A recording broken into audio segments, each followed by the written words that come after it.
Hello friends, welcome to online study centre. आज हम लोग पढ़ेंगे बिहार दरोगा का एडिटोरियल बुक का ये सामान्य अध्ययन का प्रश्न पत्र है 4, मतलब सेट नंबर 4 है दरोगा का।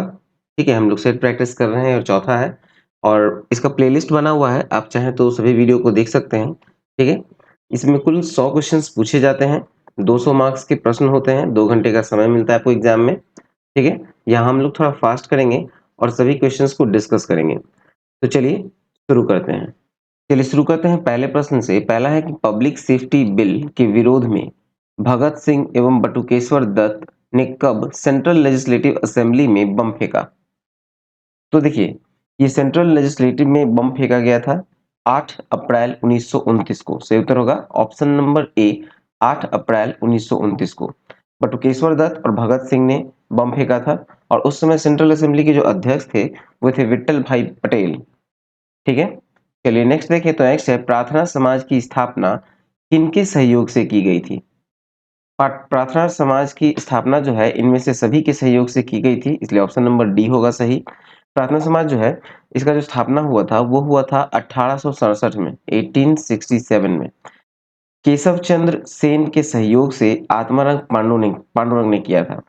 ठीक है, और इसकी स्थापना में एमजे रनाडे और देवेंद्र नाथ ठाकुर भी शामिल थे। ठीक है, चलिए नेक्स्ट देखते हैं। अगला प्रश्न है किस मुगल शासक के शासन काल में संगीत पर पाबंदी लगा दी गई थी? ठीक है, संगीत पर पाबंदी लगाई गई थी किसके शासन काल में? तो इसका सही उत्तर देखा जाए तो ये होगा ऑप्शन नंबर सी, औरंगजेब के शासन काल में। औरंगजेब का शासन काल जो था वो आपको था 1658 से लेकर 1707 तक। ठीक है, 1658 से 1707 तक ये औरंगजेब का शासनकाल था और इसने अपने दरबार में संगीत पर पाबंदी लगा दी थी और संगीतकारों को, जो संगीतज्ञ थे, उनको अवकाश दे दिया था। ठीक है, चलिए नेक्स्ट देखें। नेक्स्ट है लाल किला। लाल किला स्थित हीरा महल किसके द्वारा बनवाया गया था? इसका सही उत्तर होगा option number D, Bahadur Shah Zafar. Bahadur Shah Zafar के द्वारा बनवाया गया था हीरा महल। ठीक है, और बहादुर शाह जफर का अगर हम लोग कार्यकाल देखें तो ये था आपको 1837 से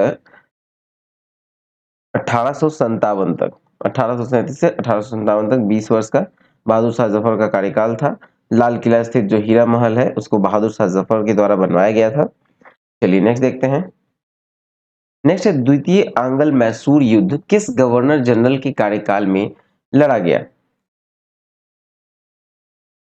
तो ये जो है द्वितीय आंग्ल मैसूर युद्ध वो लड़ा गया था वॉरेन हेस्टिंग के कार्यकाल में। सही उत्तर होगा option number A, Warren Hastings. ठीक है, वॉरेन हेस्टिंग। और ये जो इसका युद्ध जो हुआ था, द्वितीय आंग्ल मैसूर युद्ध जो हुआ था वो हुआ था आपको 1780 से 84 के बीच।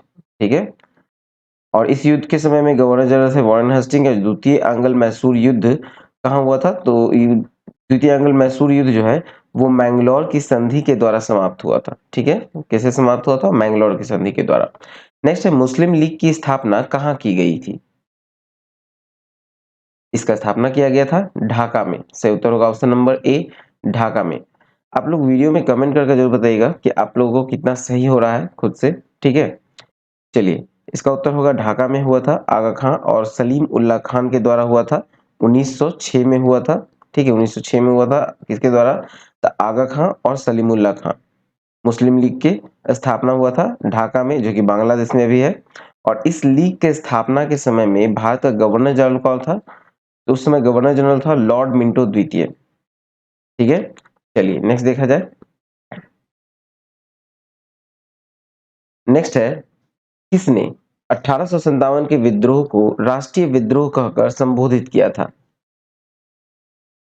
तो राष्ट्रीय विद्रोह कहकर संबोधित किया था डिजरायली ने। सही उत्तर होगा ऑप्शन नंबर सी, डिजरायली ने 1857 के विद्रोह को, ठीक है, राष्ट्रीय विद्रोह कहकर किया था संबोधित डिजरायली ने। और वीडी सावरकर ने इसे प्रथम स्वतंत्रता संग्राम कहा था। ठीक है, सावरकर जी ने कहा था प्रथम स्वतंत्रता संग्राम। ठीक है, ठीक है, चलिए नेक्स्ट देखें। अगला प्रश्न है निम्न में से कौन सा विकल्प सही सुमेलित नहीं है? तो इसका उत्तर होगा ऑप्शन नंबर डी, ताना भगत। ताना भगत और अली मुस्लियार जो है ये सही सुमेलित नहीं है, क्योंकि देखा जाए तो ताना भगत जो है ये विद्रोह हुआ था, आपको विद्रोह है ये 1914 में हुआ था, जो कि वर्तमान में भी झारखंड में है, उस समय बिहार में था। ठीक है। और इसका जो नेतृत्व किया था वो अली मुस्लियर ने नहीं बल्कि जतरा भगत ने किया था। ठीक है, जतरा भगत, जतरा भगत ने किया था। ठीक है, तो इसका सही उत्तर होगा ऑप्शन नंबर डी। चलिए नेक्स्ट देखा जाए। नेक्स्ट है हड़प्पा सभ्यता के मेहरगढ़ से किस प्रकार के घरों के अवशेष प्राप्त होते हैं? इसका उत्तर होगा ऑप्शन नंबर ए, वर्गाकार एवं आयताकार। ठीक है, मेहरगढ़ की खोज कब हुई थी? मेहरगढ़ की जो खोज हुई थी ये हुई थी 1974 में। 1974 में किसने किया था? तो जिन फ्रेंकोइस ने। ठीक है, जिन फ्रेंकोइस ने इसका खोज किया था। और इसके बारे में कहा जाए, ठीक है, जिन फ्रेंकोइस ने इसकी खोज किया था, जिन फ्रेंकोइस और साथ में ये थे क्या, कैथरीन जागिरे ने खोज की थी। और यहाँ पे वर्गाकार और आयताकार दोनों प्रकार के घड़ों के अवशेष प्राप्त हुए हैं। यहाँ से जानवरों की हड्डियां भी प्रमाण के रूप में प्राप्त हुई हैं। ठीक है, चलिए नेक्स्ट देखें। नेक्स्ट है वैदिक सिद्धांत के अनुसार निम्न में कौन गलत है? इसका उत्तर होगा ऑप्शन नंबर ए, ब्राह्मण की उत्पत्ति पुरुष के कानों से हुई, ये गलत है। ठीक है, ब्राह्मण की उत्पत्ति जो पुरुष के कानों से हुई ये गलत है, क्योंकि वैदिक सिद्धांत के अनुसार कहा जाए तो ब्राह्मण या फिर पुजारी की जो उत्पत्ति हुई थी वो पुरुष के मुख से हुई थी। क्षत्रिय की उत्पत्ति उत्पत्ति हुई थी कहाँ से? तो पुरुष की भुजाओं से। और वैश्य की उत्पत्ति हुई थी जांघों से। शूद्र की उत्पत्ति हुई थी पैरों से। ठीक है, इसलिए यहाँ ब्राह्मण की उत्पत्ति पुरुष के कानों से नहीं बल्कि मुख से हुई थी। चलिए नेक्स्ट देखा जाए। नेक्स्ट है कि अशोक ने अपने क्षेत्रों में सामाजिक समस्याओं को हल करने हेतु किसे नियुक्त किया था? ये नियुक्त किया था धम्म महापात्र को। धम्म महामात्र को नियुक्त किया गया था। सम्राट अशोक ने अपने क्षेत्रों में सामाजिक समस्याओं को हल करने के उद्देश्य से प्रत्येक क्षेत्र में धम्म महामात्र की नियुक्ति की थी। और अशोक के समय से सम्हारता राजस्व से संबंधित जो अधिकारी होते थे ये, ठीक है, किसके अधिकारी होते थे? सम्हारता राजस्व के अधिकारी। चलिए नेक्स्ट है, हाल के दिनों में चर्चा में रहा सेंगोल भारत के किस प्राचीन साम्राज्य से जुड़ा है? सेंगोल जो आपको सेंगोल रहा अभी चर्चा में, जो नया संसद भवन बना है वहां सेंगोल रखा गया है। ठीक है, और ये जो प्राचीन साम्राज्य से जुड़ा है तो ये इसका सही उत्तर होगा चोल वंश से जुड़ा है, ऑप्शन नंबर बी। ठीक है, सेंगोल एक प्रतीक है जो कि चोल वंश से संबंधित है। और ये जो सेंगोल है वो आपको शक्ति और अधिकार के अवतार का प्रतीक है। ठीक है, चोल वंश में जब होता था कि सत्ता का हस्तांतरण होता था तो इसी सेंगोल के माध्यम से ही होता था। ठीक है, चलिए नेक्स्ट देखा जाए। नेक्स्ट है ऑपरेशन पोलो। ऑपरेशन पोलो के द्वारा किस राज्य का विलय किया गया? इसका उत्तर होगा ऑप्शन नंबर सी, हैदराबाद का विलय किया गया था। ठीक है, ऑपरेशन पोलो कब चलाया गया था? तो ये 1948 में चलाया गया था ऑपरेशन पोलो। ठीक है, और हैदराबाद को भारत में मिलाने का उद्देश्य था इसका। और ये एक सैन्य अभियान था जिसमें भारतीय सशस्त्र बलों ने निजाम शासित रियासत और आक्रमण कर इसे भारतीय संघ में मिला लिया था। ठीक है, नेक्स्ट है स्वाली का युद्ध अंग्रेजों एवं किसके मध्य हुआ था? इसका उत्तर होगा ऑप्शन नंबर ए, पुर्तगाल। ठीक है, स्वाली का युद्ध जब हुआ था, स्वाली का युद्ध कब हुआ था? पहले तो ये हुआ था आपको 1612 में हुआ था ये युद्ध। और ये युद्ध जो है अंग्रेज और पुर्तगालियों के बीच हुआ था। और ये एक नौसैनिक युद्ध था। ठीक है, चलिए नेक्स्ट देखा जाए। नेक्स्ट है जलियांवाला बाग हत्याकांड के प्रभाव के रूप में निम्न में से कौन सी घटना घटित हुई थी? इसका उत्तर होगा हंटर आयोग का गठन। ठीक है, हंटर आयोग का गठन हुआ था। जलियांवाला बाग हत्याकांड कब हुआ था? तो ये सबको पता है कि 13 अप्रैल को हुआ था। 13 अप्रैल 1919 को, 1919 को हुआ था, 13 अप्रैल 1919 को। जलियांवाला बाग जो कि अमृतसर में है, अमृतसर के पास है। ठीक है, और ये एक ब्रिटिश नरसंहार था जिसमें लगभग आपको 1600 लोग मारे गए थे। इसकी जांच के लिए हंटर आयोग का गठन किया गया था। ठीक है, चलिए नेक्स्ट देखा जाए। नेक्स्ट है निम्नलिखित युगों में, कौन सही सुमेलित नहीं है? इसका उत्तर होगा ऑप्शन नंबर ए, गोदावरी मूसी। ठीक है, ये सही सुमेलित नहीं है, जो सहायक नदी का नाम दिया गया है। अब गोदावरी का जो सहायक नदी है वो मूसी नहीं है। ठीक है, उसका है आपको पेनगंगा, पेनगंगा है, फिर आपको इंद्रावती है। ठीक है, इंद्रावती, और साथ में आपको प्राणहिता, मंजीरा, पूर्णा और वर्धा, ये गोदावरी की सहायक नदियां हैं। ठीक है, महानदी में मांद, मांद है। साथ में अगर इसके साथ कहा जाए तो और भी हैं, जैसे ब्राह्मणी, वैतरणी, ये सब महानदी की सहायक नदियां हैं। ठीक है, चलिए नेक्स्ट देखा जाए। नेक्स्ट है कि निम्नलिखित में कौन सा पृथ्वी के घूर्णन का प्रभाव नहीं है? तो ये है डी, ऋतु परिवर्तन। पृथ्वी के घूर्णन से ऋतु परिवर्तन नहीं, प्रभाव नहीं है, क्योंकि पृथ्वी जो है सदैव अपनी अक्ष पर पश्चिम से पूर्व की ओर घूमती रहती है, जिसे पृथ्वी का घूर्णन या फिर उसे परिभ्रमण कहते हैं। ठीक है, और इसके कारण दिन रात होना, पवनों का विक्षेपन, फिर कोरियोलिस बल की उत्पत्ति होती है, और ऋतु परिवर्तन जो है, ऋतु परिवर्तन पृथ्वी के परिक्रमण के कारण होती है। ठीक है, चलिए नेक्स्ट देखा जाए। नेक्स्ट है खमसीन। खमसीन निम्नलिखित में से किस देश की स्थानीय पवन है? तो खमसीन जो है वो मिस्र की स्थानीय पवन है। ऑप्शन नंबर बी, मिस्र। ठीक है, स्थानीय पवन।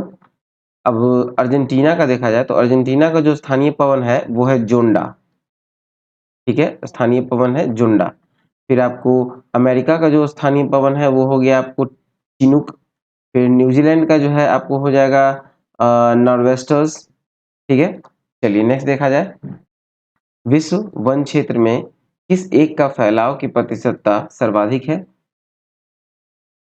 इसका उत्तर होगा ऑप्शन नंबर ए, शीतोष्ण शंकुधारी वन का। ठीक है, शीतोष्ण शंकुधारी वन का फैलाव, ठीक है, की प्रतिशतता सर्वाधिक है। ठीक है, वर्तमान में शीतोष्ण शंकुधारी वन का फैलाव जो है वो विश्व में सर्वाधिक है। ये वन जो है मुख्यतः आपको उच्च अक्षांश पर पाए जाते हैं।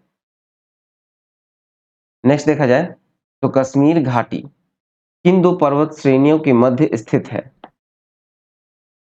इसका उत्तर होगा ऑप्शन नंबर ए, बृहत हिमालय व पीर पंजाल। ठीक है, बृहत हिमालय या और पीर पंजाल, कश्मीर घाटी इन दो पर्वत श्रेणियों के मध्य है। चलिए नेक्स्ट देखा जाए। नेक्स्ट है निम्नलिखित पर्वतीय दर्रों का सही पश्चिम से पूर्व क्रम में पहचानिए। ठीक है, पश्चिम से पूर्व क्रम में पहचानना है। इसका उत्तर होगा ऑप्शन नंबर सी, 1 4 2 3, मतलब सिपकिला, लिपुलेख, नाथुला और बोमडिला। ठीक है, चलिए नेक्स्ट देखा जाए। नेक्स्ट है 10 डिग्री चैनल निम्नलिखित में से किसे पृथक करता है? तो 10 डिग्री चैनल जो है वो अंडमान को निकोबार से पृथक करता है। सही उत्तर होगा ऑप्शन नंबर ए, अंडमान द्वीप समूह यानी लघु अंडमान द्वीप को निकोबार द्वीप समूह यानी कार निकोबार द्वीप से अलग करता है। नेक्स्ट है निम्नलिखित में से कौन सी जनजाति ऋतु प्रवास किया करते हैं? इसका उत्तर होगा ऑप्शन नंबर ए, भूटिया। भूटिया जनजाति आपको सिक्किम में पाए जाएंगे और ये ऋतु प्रवास किया करते थे।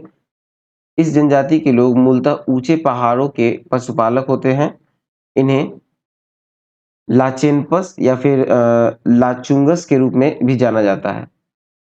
ठीक है, चलिए नेक्स्ट देखा जाए। नेक्स्ट है आम वर्षा। आम्र वर्षा संबंधित है,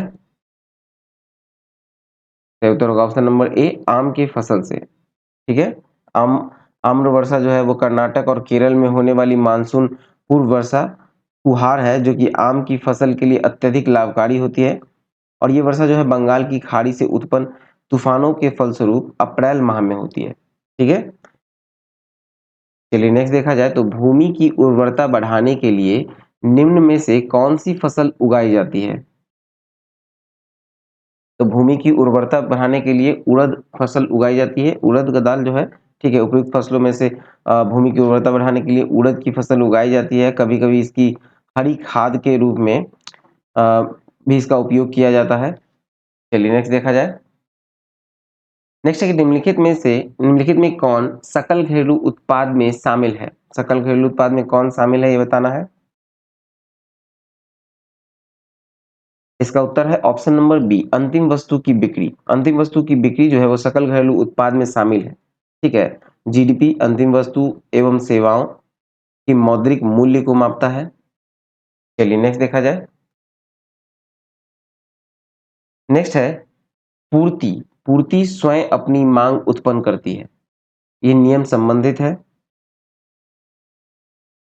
इसका उत्तर होगा ऑप्शन नंबर ए, जेबीसे का बाजार नियम से। ठीक है, जेबीसे का बाजार नियम से पूर्ति स्वयं अपनी मांग उत्पन्न करती है। ठीक है, और ये नियम वस्तु विनियम और मुद्रा विनियम दोनों पर लागू होते हैं। ठीक है, चलिए नेक्स्ट देखा जाए तो खुसरो खुसरो समिति का संबंध किससे है? खुसरो समिति का संबंध है कृषि साख से। सही उत्तर होगा ऑप्शन नंबर एक, कृषि साख से। ठीक है, चलिए नेक्स्ट देखा जाए। नेक्स्ट है भारतीय रिजर्व बैंक का साख नियंत्रण के तरीकों में कौन शामिल है? तो ये सही सभी सभी शामिल है, इसलिए ऑप्शन नंबर डी होगा।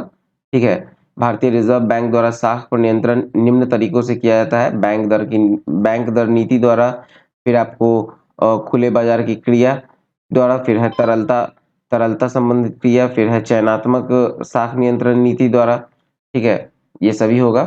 नेक्स्ट है गरीबी रेखा के नियंत्रण से संबंधित लकड़वाला समिति ने अपनी रिपोर्ट कब प्रकाशित की थी? तो इसने किया था अपना रिपोर्ट 1993 में प्रकाशित।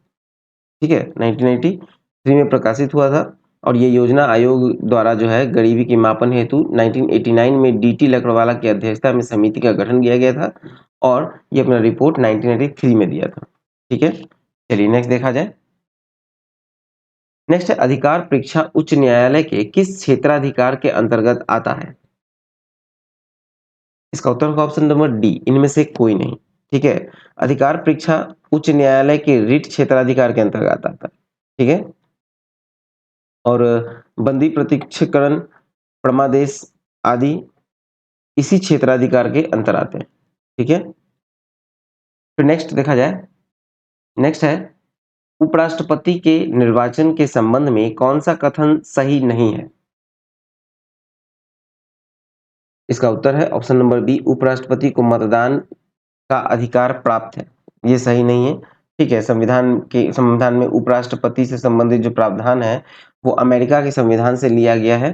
ठीक है, और उपराष्ट्रपति राज्यसभा का सदस्य नहीं होता है, इसलिए उसे मतदान का अधिकार प्राप्त नहीं है। ठीक है, परंतु सभापति के रूप में निर्णायक मत देने का अधिकार है उसे। ठीक है, चलिए नेक्स्ट देखा जाए। नेक्स्ट है राज्य के नीति निर्देशक सिद्धांत के अंतर्गत धन का समान वितरण किस अनुच्छेद में वर्णित है? इसका उत्तर होगा ऑप्शन नंबर सी, अनुच्छेद 39 के ख में वर्णित है। ठीक है, 39 के ख में राज्य अपनी नीति का क्रियान्वयन इस प्रकार करेगा कि जिससे भौतिक संसाधनों पर स्वामित्व और नियंत्रण का बंटवारा उचित तरीके से हो, जिससे सभी समूहों के हितों का सर्वोच्च रूप से ध्यान रखा जा सके। ठीक है, और वहीं 39 ग में अगर देखा जाए तो इसमें आर्थिक व्यवस्था के अंतर्गत धन और उत्पादन के साधनों का जनसाधारण के विरुद्ध संकेंद्रण ना हो, ये दिया गया है। ठीक है, फिर अनुच्छेद 39 के घ में अगर देखें, ठीक है, तो ये राज्य के नीति निर्देशक सिद्धांत है अनुच्छेद 39 के घ में, और इसके अंतर्गत क्या है कि समान कार्य के लिए समान वेतन का उल्लेख है। ठीक है, चलिए नेक्स्ट देखा जाए।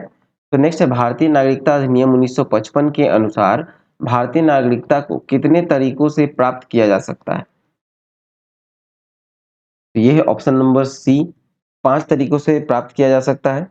जैसे आपको जन्म से, वंश परंपरा द्वारा, देशीयकरण द्वारा, पंजीकरण द्वारा या भूमि विस्तार द्वारा। ठीक है, ये 5 तरीके हैं नागरिकता प्राप्त करने के। चलिए नेक्स्ट देखा जाए। नेक्स्ट है संघ एवं राज्य के बीच शक्ति विभाजन का अवधारणा किस देश के संविधान से लिया गया है?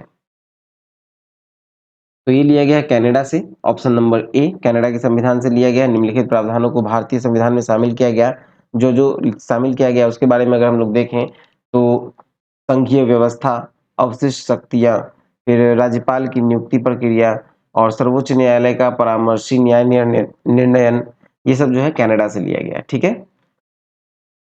नेक्स्ट देखा जाए तो श्रमिक संघ एवं फौजदारी किस सूची का विषय है? श्रमिक संघ और फौजदारी जो है वो समवर्ती सूची का विषय है। ऑप्शन नंबर ए सही होगा, समवर्ती सूची। ठीक है, समवर्ती सूची के अंतर्गत मूल संविधान में 47 विषय थे, अभी 52 हो गया है। समवर्ती सूची में पहले सब मूल मूल में कितना था? तो मूल में था 47 और अभी कितना है? तो अभी है 52। ठीक है, विषय हैं। और इस सूची के विषयों पर कानून बनाने का अधिकार जो है वो केंद्र और राज्य दोनों सरकार को है। जैसे कि आपको विवाह, तलाक, वन, ये सब जो है आपको समवर्ती सूची में आते हैं। ठीक है, चलिए नेक्स्ट देखा जाए। नेक्स्ट है किस अनुच्छेद के तहत भारत के महान्यायवादी को वोट देने का अधिकार नहीं है? इसका उत्तर होगा ऑप्शन नंबर सी, अनुच्छेद 88। ठीक है, महान्यायवादी को वोट देने का अधिकार नहीं है तो यह है अनुच्छेद 88 के तहत। महान्यायवादी भारत का सर्वोच्च विधि अधिकारी होता है। ये किसी भी सदन का सदस्य न होते हुए भी वह सदन की कार्यवाही में भाग ले सकता है, परंतु वह मत का प्रयोग अनुच्छेद 1988 के अनुसार नहीं कर सकता है। ठीक है, सॉरी, अनुच्छेद 88 के तहत, 1988 नहीं बल्कि अनुच्छेद 88 के तहत ये जो है अपने मत का प्रयोग जो है वो नहीं कर सकता है। ठीक है, चलिए नेक्स्ट देखा जाए तो लोकसभा अध्यक्ष को शपथ निम्नलिखित में से कौन दिलाता है? तो इनमें से कोई नहीं दिलाता है। ठीक है, लोकसभा का अध्यक्ष को शपथ इनमें से कोई नहीं दिलाता है। ऑप्शन नंबर डी सही होगा, क्योंकि संविधान के अनुच्छेद 93 में कहा गया है कि लोकसभा अध्यक्ष और उपाध्यक्ष का उल्लेख किया गया है, जिसमें लोकसभा अध्यक्ष और लोकसभा सदस्य के रूप में शपथ लेते हैं, ना कि अध्यक्ष के रूप में। ठीक है, वो लोकसभा सदस्य के रूप में शपथ लेते हैं, ना कि अध्यक्ष के रूप में। ठीक है, चलिए नेक्स्ट देखा जाए। नेक्स्ट है कि वर्तमान में केंद्रीय निर्वाचन आयोग में अध्यक्ष सहित सदस्यों की संख्या कितनी है? तो कुल 3 है। ठीक है, 3 है, 3 सदस्यीय। इनमें से वर्तमान में कहा जाए तो एक अध्यक्ष होते हैं और 2 अन्य सदस्य शामिल हैं। चलिए नेक्स्ट देखा जाए। नेक्स्ट है भारतीय राज्य व्यवस्था में विभिन्न भारत के विभिन्न पदाधिकारियों का कौन सा वरीयता क्रम गलत है? इसका उत्तर होगा ऑप्शन नंबर डी, इनमें से कोई नहीं, क्योंकि इसका सही जो क्रम होगा वो होगा राष्ट्रपति। ठीक है, राष्ट्रपति, फिर आपको हो जाएगा उपराष्ट्रपति, फिर आपको हो जाएगा प्रधानमंत्री, फिर आपको हो जाएगा राज्यों के राज्यपाल, राज्यों के राज्यपाल, फिर आपको हो जाएगा भूतपूर्व राष्ट्रपति। ठीक है, भूतपूर्व राष्ट्रपति, फिर आपको हो जाएगा मुख्य न्यायाधीश और कैबिनेट मंत्री। ठीक है, चलिए नेक्स्ट देखा जाए। नेक्स्ट है येलो बुक। येलो बुक किस देश की सरकारी दस्तावेज है? इसका सही उत्तर होगा option number B, France. France का सरकारी दस्तावेज है। कुछ अन्य देशों के भी सरकारी दस्तावेज जैसे कहा जाए तो ग्रीन बुक, ग्रीन बुक आपको इटली का है। इटली और ईरान का जो है वो आपको ग्रीन बुक होता है। ठीक है, फिर आपको नीदरलैंड का देखा जाए तो ऑरेंज बुक है। फिर आपको बेल्जियम और जापान का देखा जाए तो ग्रे बुक है। ठीक है, चलिए नेक्स्ट देखा जाए तो संयुक्त राष्ट्र संघ की स्थापना के समय कितने देशों के प्रतिनिधियों ने अधिकार पत्र पर हस्ताक्षर किए थे? तो किए थे कुल 50 प्रतिनिधियों ने, इसलिए सही उत्तर होगा ऑप्शन नंबर ए, 50। संयुक्त राष्ट्र संघ की स्थापना कब हुई थी? तो ये हुई थी 24 अक्टूबर 1945 को। ठीक है, 24 अक्टूबर 1945 को स्थापना हुई थी संयुक्त राष्ट्र संघ की। ठीक है, और इसमें 26 जून को स्थापना से संबंधित अधिकार पत्र पर 50 देशों के प्रतिनिधियों ने हस्ताक्षर किया था। अब बाद में पोलैंड हस्ताक्षर कर इस संघ का 51वां सदस्य बना था। ठीक है, 51वां सदस्य कौन बना था? पोलैंड। चलिए नेक्स्ट देखा जाए। नेक्स्ट है कि वायुसेना के पश्चिमी कमांड का मुख्यालय कहाँ है? इसका मुख्यालय है नई दिल्ली में। ऑप्शन नंबर ए नई दिल्ली में। भारतीय वायुसेना का 7 कमांड में विभाजित किया गया है, जिसमें पश्चिमी कमांड का मुख्यालय नई दिल्ली और पूर्वी कमांड का मुख्यालय शिलांग में है। नेक्स्ट है, राधा रेड्डी का संबंध किस शास्त्रीय नृत्य से है? तो राधा रेड्डी का संबंध जो है वो कुचिपुड़ी से है। सही उत्तर होगा option number B Kuchipudi. Radha Reddy का संबंध है कुचिपुड़ी शास्त्रीय नृत्य से। और इस नृत्य शैली से कुछ संबंधित व्यक्ति निम्न है, जैसे कि यामिनी कृष्णमूर्ति, राजा रेड्डी और वेदांत सत्यनारायण, ये सब हैं इससे संबंधित। चलिए नेक्स्ट देखा जाए। नेक्स्ट है the God of small things पुस्तक के लिए किस वर्ष अरुंधति राय को मान बुकर अवार्ड दिया गया? ठीक है, मैन बुकर अवार्ड दिया गया है the God of small things के लिए। इसका उत्तर होगा इसमें से कोई नहीं। ठीक है, मैन बुकर पुरस्कार की शुरुआत हुई थी कब? तो वो हुआ था 1969 में। ठीक है, और अरुंधति राय को ये पुरस्कार कब मिला था? तो उसको मिला था 1997 में। ठीक है, अरुंधति राय को इस पुस्तक के लिए 1987 में मैन बुकर पुरस्कार दिया गया था। फिर नेक्स्ट है, पाखल वन्य जीव अभयारण्य भारत के किस राज्य में स्थित है? तो ये स्थित है तेलंगाना में। ऑप्शन नंबर सी तेलंगाना में स्थित है। ठीक है, पाखल वन्य जीव अभयारण्य तेलंगाना में स्थित है और ये जंगली सुअर, भालू, तेंदुआ आदि के लिए प्रसिद्ध है। चलिए नेक्स्ट देखा जाए। नेक्स्ट है red data book. Red data book का प्रथम प्रकाशन किस वर्ष किया गया था? ये किया गया था 1964 ईस्वी में। रेड डाटा बुक का प्रकाशन हुआ था 1964 में। ये पशु पक्षी के बारे में जानकारी देता है जो कि विलुप्त होने के कगार पर है। इसका पहला प्रकाशन हुआ था 1964 ईस्वी में। ठीक है, चलिए नेक्स्ट देखा जाए। नेक्स्ट है जैव विविधता में परिवर्तन होता है। इसका उत्तर होगा ऑप्शन नंबर ए भूमध्य रेखा की तरफ बढ़ती है। ठीक है, परिवर्तन होता है, इसका सही उत्तर होगा भूमध्य रेखा की तरफ बढ़ती है। जैव विविधता पृथ्वी पर कहा जाए तो समान रूप से वितरित नहीं है और सर्वाधिक जैव विविधता जो है वो आपको उष्ण कटिबंधीय क्षेत्र में पाया जाएगा।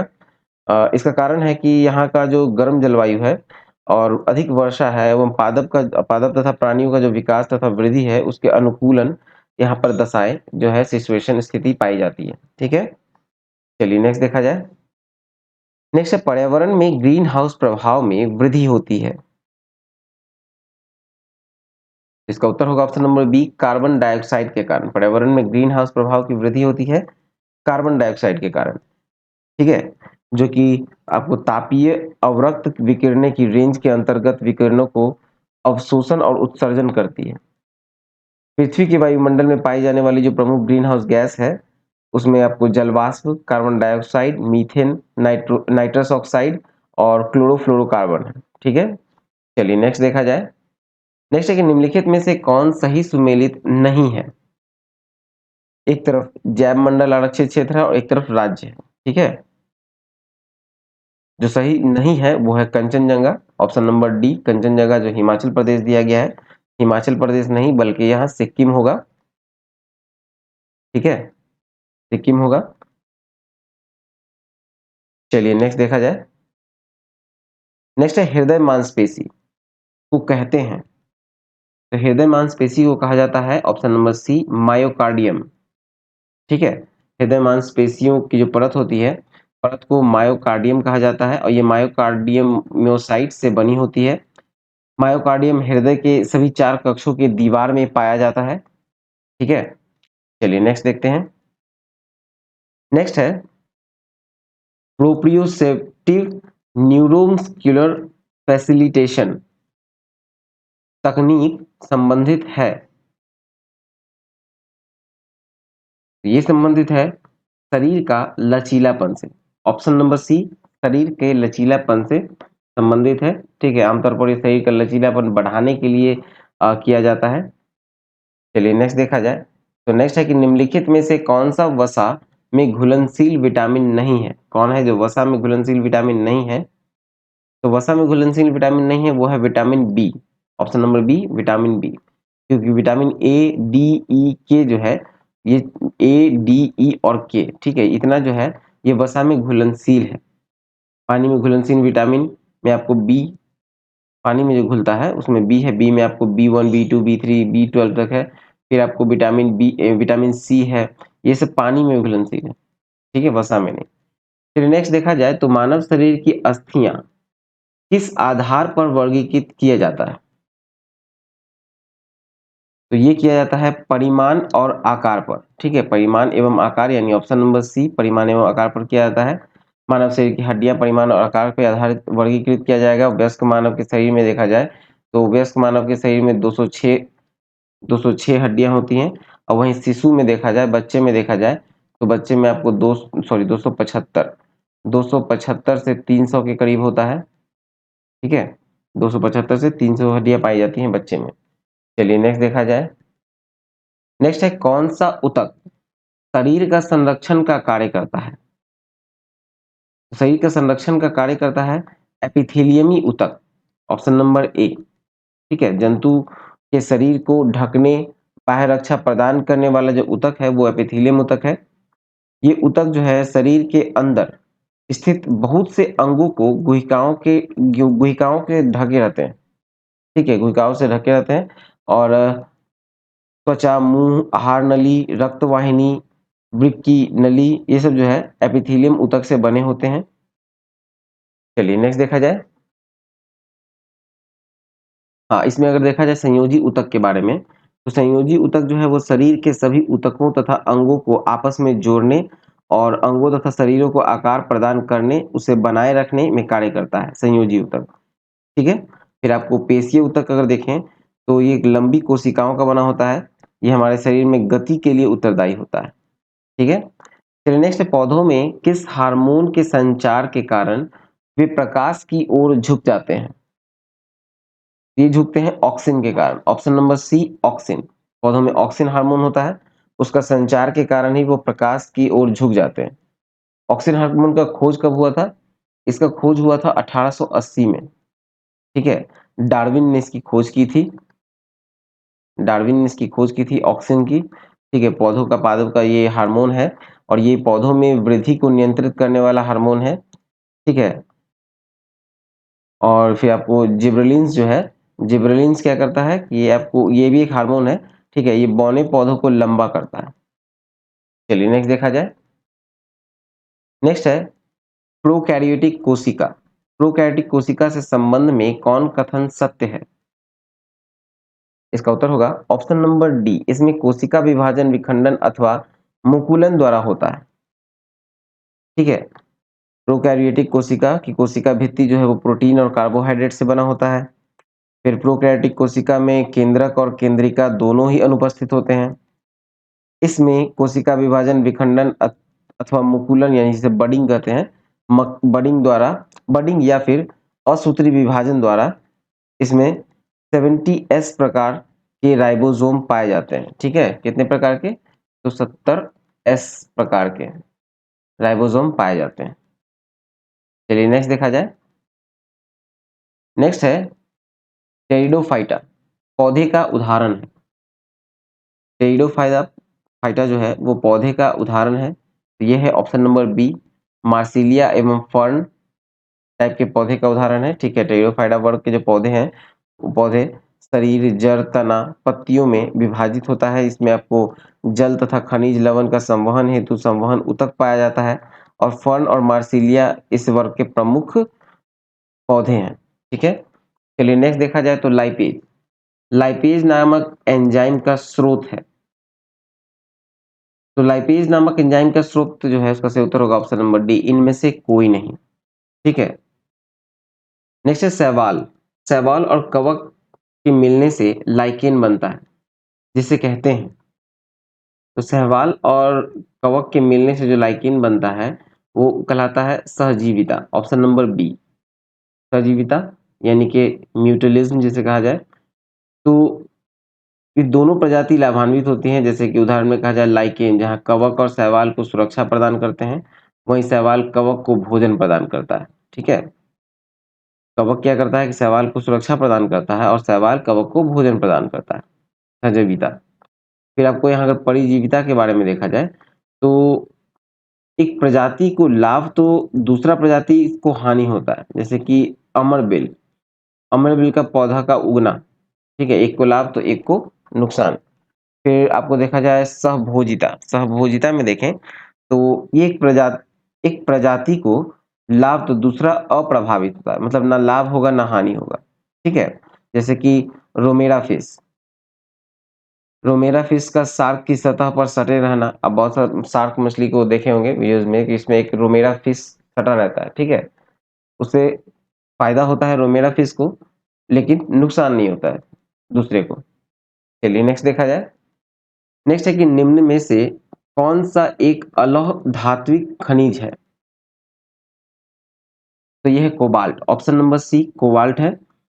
वे सभी खनिज जिनमें लोहा की मात्रा होता है उसे लौह धात्विक खनिज कहा जाता है, ठीक है। जैसे कि मैंगनीज, निकल, टंगस्टन, क्रोमियम, ये सब लौह धात्विक खनिज है, ठीक है।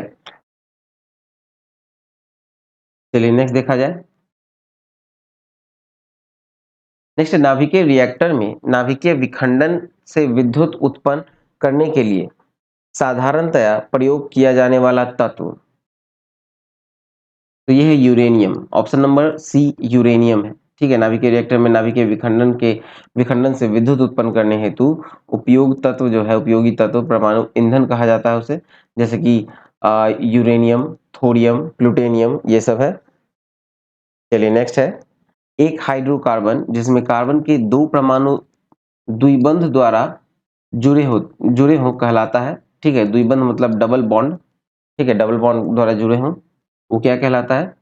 तो वो कहलाता है alkene, option number B. Hydrocarbon तथा हाइड्रोजन युक्त यौगिक होते हैं ये, ठीक है। और कार्बन जो है एकल आबंध युक्त संतृप्त हाइड्रोकार्बन जो एल्केन है, एल्केन के बारे में कहा जाए तो इसमें जो कार्बन का जो बॉन्ड होता है वो होता है सी, सिंगल बॉन्ड सी के साथ, ठीक है। फिर वहीं आपको एल्कीन में जाइए तो यहाँ डबल बॉन्ड होता है सी के साथ, ठीक है। चलिए नेक्स्ट देखा जाए। नेक्स्ट है सोना यानी गोल्ड, गोल्ड को घोला जा सकता है। इसका उत्तर होगा option number C, hydrochloric acid एवं नाइट्रिक एसिड के मिश्रण में, ठीक है। हाइड्रोक्लोरिक एसिड और नाइट्रिक एसिड के मिश्रण में घोला जा सकता है गोल्ड को। चलिए नेक्स्ट देखा जाए। नेक्स्ट है पीतल निम्न में से किसका मिश्रण है? तो पीतल जो है वो आपको तांबा और जस्ता का मिश्रण है, ठीक है। इसलिए सही उत्तर होगा ऑप्शन नंबर डी, तांबा और जस्ता। पीतल का निर्माण जब होता है तो कॉपर का जो मात्रा होता है तांबा का, वो होता है आपको 70% और जस्ता का मात्रा होता है आपको 30%, ठीक है। चलिए नेक्स्ट देखा जाए।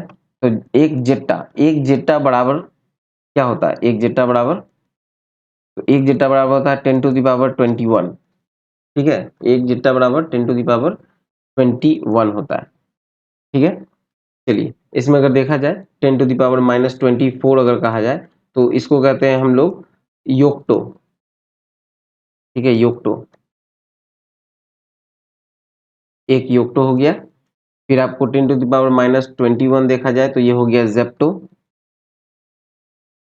फिर 10 to the power 24 अगर देखा जाए तो इसको कहते हैं योटा, ठीक है। और इसको कहते हैं हम लोग जेट्टा, एक जेट्टा। चलिए नेक्स्ट देखा जाए। नेक्स्ट है बैरोमीटर, बैरोमीटर की ऊंचाई में अचानक वृद्धि इंगित करती है। तो बैरोमीटर में जो अचानक वृद्धि होती है वो अत्यंत शुष्क मौसम को इंगित करती है, ऑप्शन नंबर सी शुष्क मौसम, ठीक है।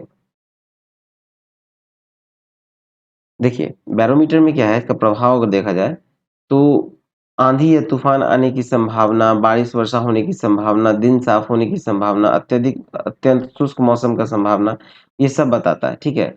जैसे कि अचानक गिरना, अगर सडन फॉल हो गया तो यहाँ पर आपको आंधी तूफान आने की संभावना हो जाएगा।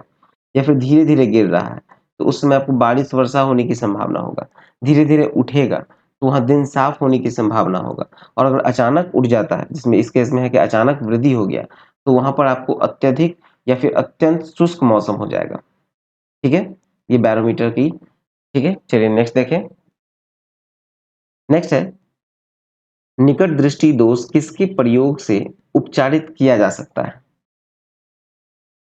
तो ये उपचारित जो है वो अवतल लेंस के द्वारा किया जाता है। ठीक है, ऑप्शन नंबर बी अवतल लेंस द्वारा निकट दृष्टि दोष। निकट दृष्टि दोष जिसे हम लोग कहते हैं मायोपिया। ठीक है, इसमें क्या होता है कि व्यक्ति को दूर की वस्तु स्पष्ट रूप से नहीं देख पाते हैं और इसका प्रमुख कारण है कि लेंस की क्षमता बढ़ना, फोकस दूरी घटना और लेंस का गोलाई बढ़ जाना। ठीक है, इसमें वस्तु का प्रतिबिंब रेटिना पर ना बनकर रेटिना के आगे बनता है। ठीक है, रेटिना पर नहीं बन रहा है बल्कि रेटिना के आगे बन रहा है। इसके निवारण के उपयोग के लिए फोकस दूरी के अवतल लेंस का उपयोग किया जाता है। ठीक है, चलिए नेक्स्ट देखा जाए। नेक्स्ट है इंद्रधनुष डैश के कारण होता है। तो इंद्रधनुष जो है किसके कारण होता है, तो ये परावर्तन और अपवर्तन के कारण होता है। इसलिए तो होगा ऑप्शन नंबर डी परावर्तन और अपवर्तन। इंद्रधनुष का निर्माण होगा परावर्तन अपवर्तन और पूर्ण आंतरिक परिवर्तन के कारण। इंद्रधनुष दो प्रकार के होते हैं। ठीक है, एक होता है प्राथमिक इंद्रधनुष और एक होता है द्वितीयक इंद्रधनुष। ठीक है, चलिए नेक्स्ट देखा जाए तो निम्नलिखित में से कौन सही सुमेलित है, सॉरी नहीं है, कौन सही सुमेलित नहीं है। इसका उत्तर होगा ऑप्शन नंबर बी प्रकाश के अपवर्तन का नियम आइंस्टाइन। ठीक है, प्रकाश के अपवर्तन का नियम जो है वो आइंस्टाइन ने नहीं बल्कि स्नेल ने दिया था। ठीक है, आइंस्टाइन ने नहीं बल्कि स्नेल ने दिया था। चलिए नेक्स्ट देखा जाए। नेक्स्ट है केंद्रीय बजट 2023-24 में 7 प्राथमिकताएं अपनाई गई जिसे क्या नाम दिया गया। उसका नाम दिया गया है सप्तर्षि। ऑप्शन नंबर सी सप्तर्षि। केंद्रीय बजट 2023-24 में 7 प्राथमिकताएं के लिए निर्धारित की गई थी जो कि अमृत काल के दौरान हमारा मार्गदर्शन करते हुए सप्तर्षि की भांति कार्य करती है। सप्तर्षि कौन कौन कौन सा हो गया, तो समावेशी विकास, अंतिम व्यक्ति तक पहुंच, अवसंरचना एवं निवेश, सक्षमता को सामने लाना, हरित विकास, युवा शक्ति और वित्तीय क्षेत्र। ये 7 हैं सप्तर्षि। ठीक है, 7 प्राथमिकताएं। चलिए नेक्स्ट देखा जाए तो केंद्रीय बजट 2023-24 के अनुसार रोज राजकोषीय घाटा यानी जीडीपी जीडीपी का कितना प्रतिशत अनुमान लगाया गया है। ये लगाया गया है 5.9%। ऑप्शन नंबर ए 5.9%। चलिए नेक्स्ट देखा जाए। नेक्स्ट आर्थिक समीक्षा 2022-23 के अनुसार अप्रैल से दिसंबर 2022 के दौरान व्यापार में कितना बिलियन डॉलर आयात रहा। बिलियन नहीं बल्कि मिलियन होगा। कितना मिलियन डॉलर आयात रहा, सॉरी मिलियन, यहाँ बिलियन होगा, बिलियन बिलियन। कितना बिलियन रहा,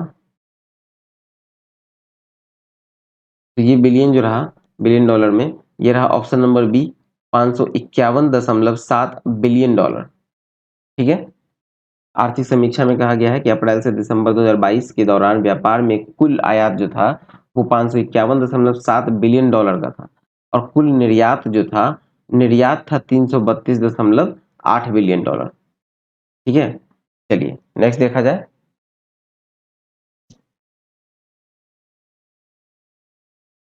नेक्स्ट है आर्थिक समीक्षा 2022-23 के अनुसार सबसे ज्यादा एफडीआई किस क्षेत्र से आया।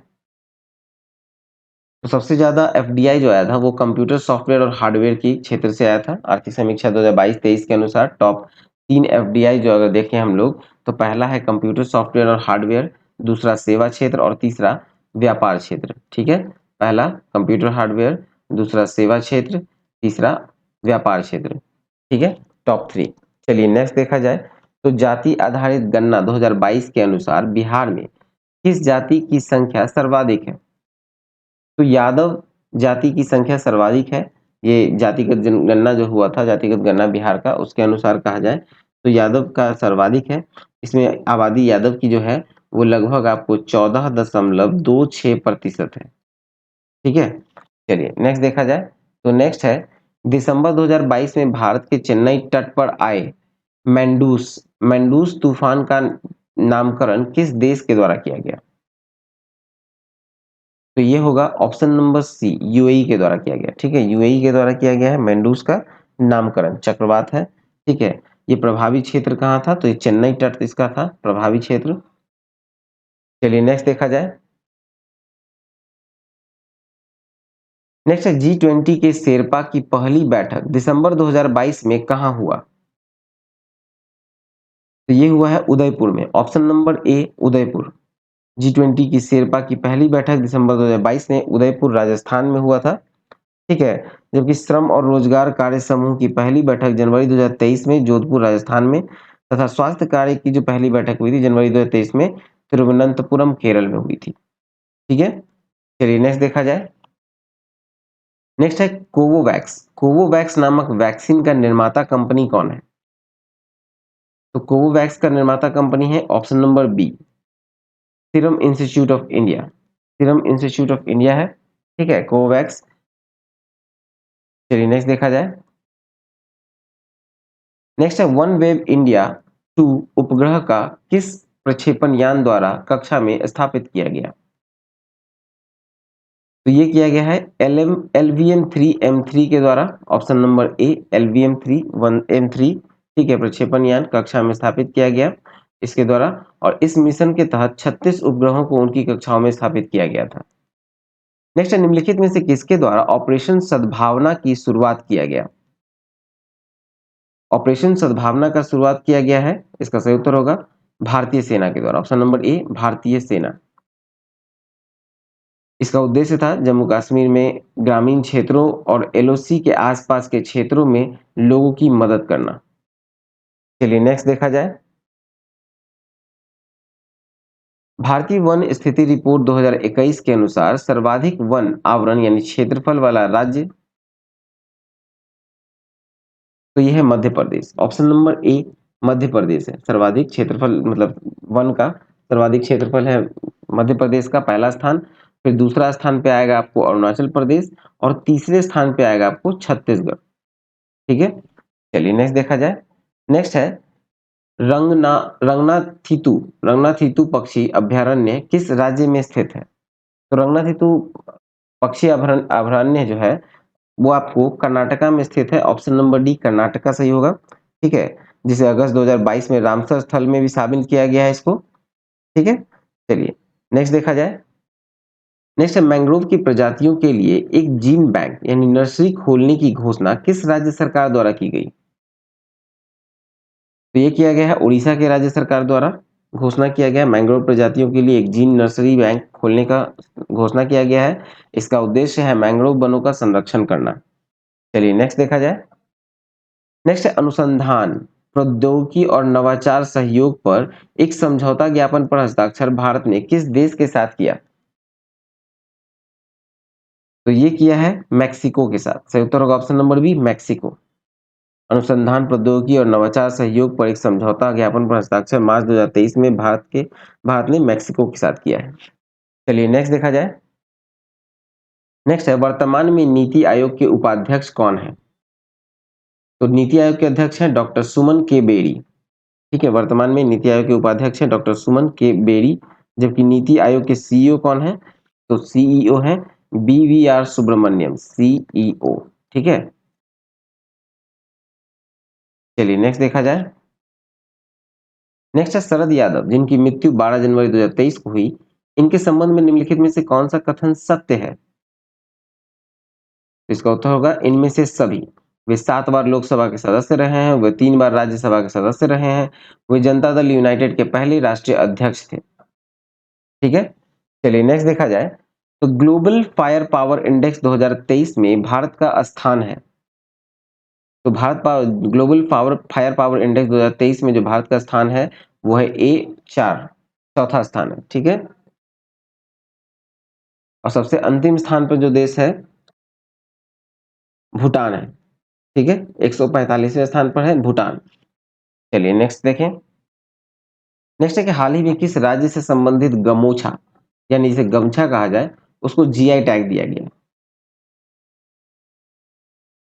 तो ये दिया गया है ऑप्शन नंबर डी असम का, ठीक है। दिसंबर 2022 में गमोछा यानी गमछा को GI टैग दिया गया है असम का, ठीक है।